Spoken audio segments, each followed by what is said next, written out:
कल्पना कीजिए, एक ऐसी नदी जिसे वेदों ने नदियों की माता कहा, जिसके किनारों पर सभ्यता फली फूली और फिर वो नदी इतिहास से ऐसे गायब हो गई जैसे कभी अस्तित्व में ही नहीं थी। 4000 साल पहले क्या सच में एक पूरी नदी सूख गई, या फिर हम आज तक उसकी सही पहचान ही नहीं कर पाए? अगर सरस्वती नदी सिर्फ मिथक नहीं थी तो फिर वो गई कहां? और अगर वो सच में सूख गई तो क्या उसी के साथ सिंधु घाटी सभ्यता भी दम तोड़ गई? आज हम विज्ञान, सैटेलाइट और धरती की गहराइयों के साथ वेदों के सबसे बड़े रहस्य को खोलने जा रहे हैं। 19वीं सदी में जब ब्रिटिश इतिहासकारों ने भारत का अध्ययन शुरू किया तो उनके सामने एक बड़ी समस्या थी। वेदों में वर्णित सरस्वती नदी उन्हें कहीं दिखाई नहीं देती थी। सिंधु, झेलम और रावी जैसी नदियां तो मौजूद थीं, लेकिन सरस्वती, जिसे वेदों में सबसे महान बताया गया, वह कहीं नहीं थी। इसी आधार पर कई पश्चिमी विद्वानों ने निष्कर्ष निकाला कि सरस्वती एक पौराणिक नदी थी, एक धार्मिक कल्पना। लेकिन इस निष्कर्ष में एक बड़ी कमी थी। जिन क्षेत्रों में वेद सरस्वती के प्रवाह का वर्णन करते हैं, हरियाणा, राजस्थान और पंजाब, वहीं से हजारों प्राचीन बस्तियों के अवशेष मिले। ये बस्तियां रेगिस्तान के बीच नहीं बस सकती थीं जब तक पास में स्थायी जल स्रोत न हो। अगर सरस्वती कभी थी ही नहीं तो इन सभ्यताओं ने पानी कहां से पाया? अगर यह सिर्फ कल्पना थी तो इतनी सटीक भौगोलिक जानकारी कैसे आई? धीरे धीरे कुछ भारतीय इतिहासकारों और भूगर्भविदों ने इस मिथक को दोबारा देखने की कोशिश की। उन्होंने सवाल उठाया, क्या हमने नदी को गलत जगह ढूंढा? क्या सरस्वती ने अपना रास्ता बदल लिया था? यहीं से एक दबा हुआ विचार फिर उभरने लगा कि शायद गलती वेदों में नहीं बल्कि हमारे आधुनिक नक्शों में है। 20वीं सदी के अंत में जब सैटेलाइट तकनीक ने धरती को ऊपर से देखने की क्षमता दी तो इतिहास ने करवट ली। इसरो और नासा के सैटेलाइट चित्रों में थार रेगिस्तान के नीचे कुछ असामान्य दिखाई दिया। एक लंबी, चौड़ी और घुमावदार संरचना जो किसी सूखी नदी जैसी लग रही थी। यह कोई छोटी धारा नहीं थी। इसकी चौड़ाई कई जगहों पर 5 से 10 किलोमीटर तक थी। वैज्ञानिकों ने इसे पेलियो चैनल कहा, यानी एक प्राचीन नदी का मृत मार्ग। यह मार्ग भारत से पाकिस्तान तक फैला हुआ था और आधुनिक घग्गर हकरा नदी के समानांतर चलता था। जब इस संरचना को वेदों के विवरण से मिलाया गया तो चौंकाने वाली समानताएं सामने आईं। स्थान वहीं, दिशा वहीं और सभ्यताओं का घनत्व भी वहीं। अब सरस्वती को नकारना मुश्किल होता जा रहा था। सैटेलाइट डेटा ने यह साफ कर दिया कि कभी यहां एक विशाल नदी बहती थी। सवाल अब क्या थी से बदलकर कैसे सूखी हो चुका था। यह विज्ञान और इतिहास के मिलन का वह क्षण था जहां मिथक पहली बार ठोस प्रमाणों में बदलने लगा। सैटेलाइट से मिले संकेतों के बाद वैज्ञानिकों ने जमीन के भीतर झांकने का फैसला किया। हरियाणा और राजस्थान के कई इलाकों में ड्रिलिंग की गई। जो निकला उसने इतिहास की किताबें हिला दी।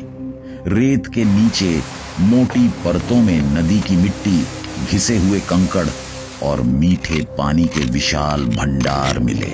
रेडियो कार्बन डेटिंग से पता चला कि ये अवसाद लगभग 6000 से 4000 साल पुराने हैं। यह वही काल था जब सिंधु घाटी सभ्यता अपने चरम पर थी। यानी सरस्वती सिर्फ किसी प्राचीन युग में नहीं बल्कि एक विकसित मानव सभ्यता के साथ बह रही थी। सबसे चौंकाने वाली बात यह थी कि आज भी इन इलाकों में भूजल असामान्य रूप से मीठा है। वैज्ञानिक मानते हैं कि यह उसी प्राचीन नदी का जल है जो अब सतह पर नहीं बल्कि धरती के भीतर बह रहा है। सरस्वती गायब नहीं हुई थी, वह दबी हुई थी। अब सवाल यह नहीं रहा कि सरस्वती अस्तित्व में थी या नहीं। असली सवाल था, इतनी शक्तिशाली नदी को किसने रोका? नदियां सिर्फ पानी से नहीं चलती, वे भूगोल से चलती हैं। सरस्वती की ताकत उसके स्रोतों में थी, सतलुज और यमुना जैसी हिमालयी नदियां। लेकिन लगभग 4000 से 5000 साल पहले हिमालय क्षेत्र में बड़े भू टेक्टोनिक बदलाव हुए। धरती की प्लेट्स हिली, नदियों के ढाल बदले। सतलुज पश्चिम की ओर सिंधु की तरफ मुड़ गई और यमुना पूर्व की ओर गंगा की तरफ। सरस्वती, जो इन दोनों से जीवन पाती थी, बीच में अकेली रह गई। बिना स्थायी हिमालयी जल के वह केवल मानसून पर निर्भर हो गई। यह किसी एक झटके में नहीं हुआ। सदियों तक सरस्वती कमजोर होती गई, संकरी होती गई और अंततः रेत में समा गई। एक नदी का सूखना केवल प्राकृतिक घटना नहीं थी, यह सभ्यता के लिए मौत का संकेत था। यहीं से पतन की कहानी शुरू होती है। सरस्वती की मृत्यु सिर्फ पहाड़ों की हलचल से तय नहीं हुई थी। उसके पतन की दूसरी और उतनी ही घातक वजह थी मानसून का कमजोर पड़ना। आज हम जिस भारतीय मानसून को जानते हैं, वह हमेशा इतना अस्थिर नहीं था। लगभग 7000 से 5000 साल पहले उत्तर पश्चिम भारत में मानसून कहीं ज्यादा शक्तिशाली था। नियमित और भरपूर वर्षा होती थी, जिससे नदियां पूरे साल जीवित रहती थीं। सरस्वती भी इसी जलवायु संतुलन का हिस्सा थी। हिमालयी जल और मानसूनी बारिश दोनों का सहारा लेकर बहने वाली नदी। लेकिन धीरे धीरे धरती का मौसम बदलने लगा। वैज्ञानिक इसे होलोसीन क्लाइमेट शिफ्ट कहते हैं। मानसून की पट्टी पूर्व की ओर खिसकने लगी। उत्तर पश्चिम भारत में बारिश कम होने लगी, पहले थोड़ी, फिर बहुत ज्यादा। बारिश का यह कम होना किसी एक साल की घटना नहीं थी, यह सदियों तक चला एक धीमा झर था। हर साल सरस्वती का प्रवाह थोड़ा कम होता गया। जहां कभी गहरी धारा बहती थी, वहां उथली शाखाएं रह गईं। बाढ़ आना बंद हुआ, जिससे मिट्टी उपजाऊ रहनी भी बंद हो गई। खेती प्रभावित हुई, अनाज कम हुआ, पशुपालन कठिन होने लगा। जब मानसून ने साथ छोड़ा, तो सरस्वती के पास बचने का कोई रास्ता नहीं था। बिना बारिश के, बिना सहायक नदियों के, वह रेत में समाती चली गई। यह सिर्फ एक नदी का सूखना नहीं था, यह जलवायु परिवर्तन का पहला बड़ा सबक था कि जब मौसम बदलता है तो सभ्यताएं भी बदल जाती हैं या मिट जाती हैं। सरस्वती सिर्फ एक नदी नहीं थी, वह एक सामाजिक रीढ़ थी। उसके किनारों पर बसे नगर केवल ईंटों और सड़कों का समूह नहीं थे, बल्कि एक जटिल सामाजिक व्यवस्था का हिस्सा थे। खेती, पशुपालन, व्यापार, धार्मिक अनुष्ठान, सब कुछ सरस्वती के नियमित जल पर निर्भर था। जब नदी बहती थी तो समाज स्थिर था। जब नदी सूखने लगी तो सबसे पहले अस्थिरता आई। जैसे जैसे पानी कम हुआ, खेती प्रभावित होने लगी। अनाज का उत्पादन घटा, भंडारण कम हुआ और भोजन की सुरक्षा खतरे में पड़ गई। इससे सामाजिक तनाव बढ़ा। पहले छोटे गांव उजड़े, फिर बड़े नगरों में भी जीवन कठिन होने लगा। लोग शहर छोड़कर पानी की तलाश में अन्य नदियों की ओर पलायन करने लगे, गंगा और सिंधु की दिशा में। पुरातात्विक साक्ष्य इस बदलाव को साफ दिखाते हैं। हड़प्पा काल के अंतिम चरण में नगरों की योजना बदल जाती है। पहले की सुव्यवस्थित सड़कें, पक्के घर और जल निकासी प्रणाली धीरे धीरे सरल और अस्थायी संरचनाओं में बदलने लगती हैं। यह किसी आक्रमण का संकेत नहीं, बल्कि संसाधनों की कमी का प्रमाण है। समाज का केंद्रीकरण टूटने लगा। व्यापारिक नेटवर्क बिखर गए। शिल्पकारों और व्यापारियों ने अपने पेशे बदले या नए क्षेत्रों में चले गए। धार्मिक और सांस्कृतिक गतिविधियां भी सीमित होती चली गईं, क्योंकि सामूहिक जीवन को बनाए रखने वाला आधार पानी अब मौजूद नहीं था। इस तरह सिंधु घाटी सभ्यता का पतन अचानक नहीं हुआ। यह एक धीमी सामाजिक टूटन थी जो सरस्वती के हर सूखे मोड़ के साथ गहराती चली गई। सरस्वती का नाम इतिहास से मिट गया, लेकिन उसका जल शायद नहीं। आज भी हरियाणा, उत्तर राजस्थान और पश्चिमी उत्तर प्रदेश के कुछ हिस्सों में एक अजीब बात देखी जाती है। चारों ओर शुष्क भूमि, कम वर्षा और रेगिस्तानी हालात, फिर भी कुओं और हैंडपंपों से निकलने वाला पानी असामान्य रूप से मीठा है। यह उस क्षेत्र की सामान्य भूगोलिक प्रकृति के विपरीत है। भूजल वैज्ञानिकों ने जब इस पानी की उम्र मापी तो चौंकाने वाला सच सामने आया।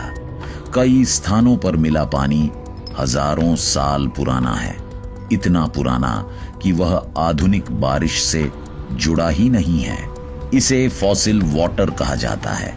वैज्ञानिक मानते हैं कि यह वही जल है जो कभी सरस्वती नदी में बहता था और बाद में रेत की मोटी परतों के नीचे कैद हो गया।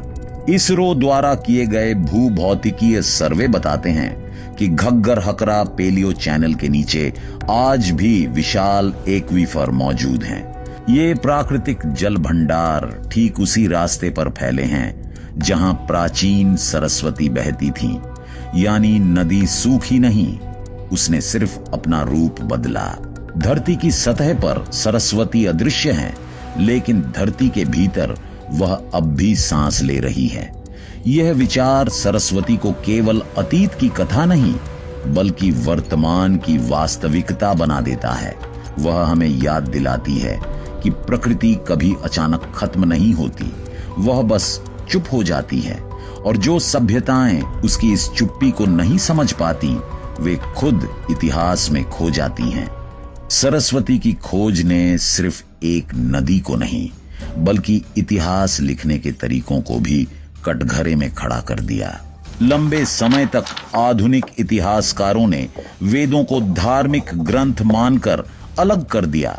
ऐसे ग्रंथ जिनमें प्रतीक हैं, कल्पनाएं हैं, पर ठोस इतिहास नहीं।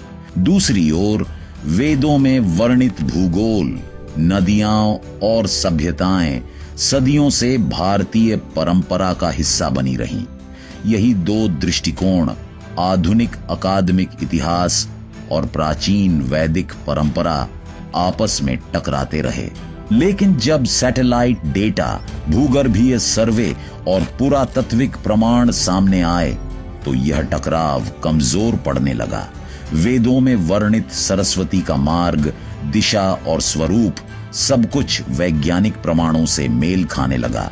यह संयोग नहीं था, यह संकेत था कि प्राचीन ग्रंथ केवल आध्यात्मिक नहीं, बल्कि अनुभव और पर्यावरणीय स्मृति पर आधारित भी थे।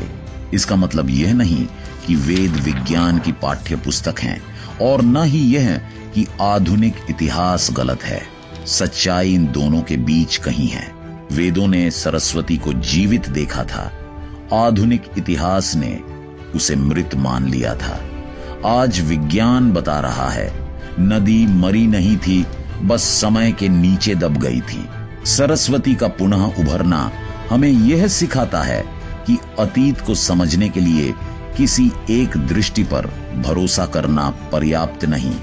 जब परंपरा और विज्ञान एक साथ चलते हैं, तभी इतिहास अपने सबसे करीब, सत्य के करीब पहुंचता है।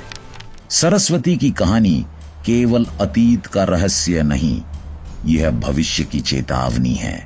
एक समय था जब पानी प्रचुर था, सभ्यता समृद्ध थी, फिर जलवायु बदली, नदियां सूखी और महान नगर इतिहास बन गए।